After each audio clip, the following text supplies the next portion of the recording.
Hey, cousins. Let's talk Pat McAfee.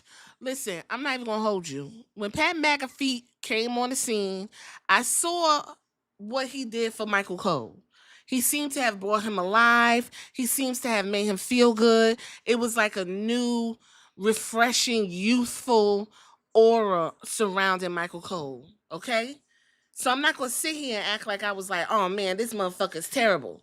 But as time has gone on, Pat McAfee has transformed into something that I'm not interested in and I don't want to hear.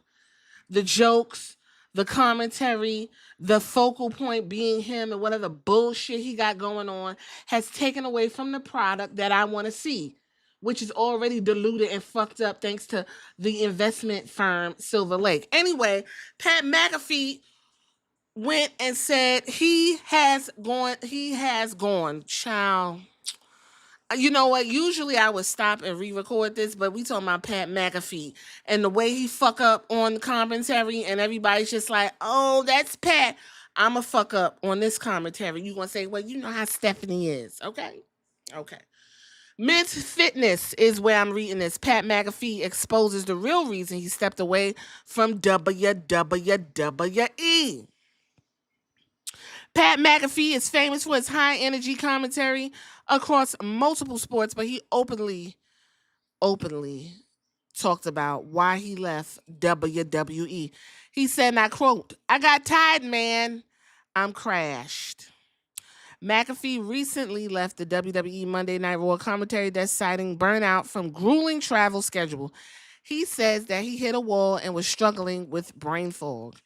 He said, and I quote, I just couldn't feel it. I'm like, oh my God, my brain is not operating right now.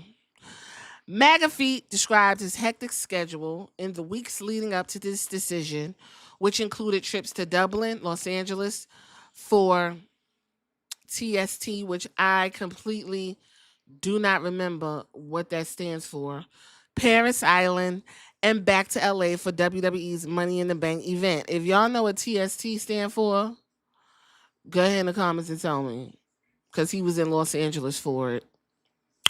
Ultimately, McAfee had too many mental tabs open. The demanding travel schedule, intense broadcast workload, and family commitments soon became overwhelming and unsustainable. Plus, Pat McAfee works to give his best during every broadcast. When asked how he overcame the bout of burnout, he said it was all about taking things off of his plate. And I quote, I just slowed down. I stopped going to Monday Night Raw so that I took away two planes and a 2 hour sleep a night away from my weekly schedule. Luckily, the WWE has was understanding of his needs to take a break, especially with football season right around the corner. I will always love the WWE. I miss it, but I'll tell you what, I didn't think I would have made it. I was eyeing football season around the corner. I don't know if I'm going to be able to survive this thing. And there you have it. So a lot was happening. I think he had a death in the family. Uh, um, he was on his talk show being a chatty Cathy about Ole Miss and that student that was fucking the daddy. Um, he had to run WWE promo what he got going on. Then he was hosting on the underground secret comedic nasty show with Radcliffe during all of the festivities. So he runs himself ragged. He makes very good money. I don't know what it is about him and his twisted ass mouth. Yes, twisted. See, it's the ghost of Cody Rhodes attacking me. I don't know what it is and why he is in such high demand from going from a punter to now just all this sports commentary, all this commentary, all of this stuff. I don't know what it is. But Corey Graves has since returned to the one and twos. Okay? And Corey Graves' absence indeed has made the heart grow fonder. There was a whole issue Corey Graves had because he felt like he was pushed to the wayside in favor of Pat McAfee and his amateur commentary. And so now Corey Graves brings back that polished, I know what I'm doing commentary. I also think they need to start focusing on making some people commentators as well. I remember back in the day, there was some wrestlers who couldn't cut it who became commentators. Corey Graves is one, and it's another guy who's over in TNA. I forgot his name. Y'all know what I'm talking about. He's short, white dude with golden blonde hair, round hair. Y'all tell me his name, okay? You got Jesse the Body Ventura. A lot of times when wrestlers couldn't do much, if they were injured and they wanted to still keep that star power, they would teach them commentary and keep them in the loop so they won't be forgotten. We need to go back to that.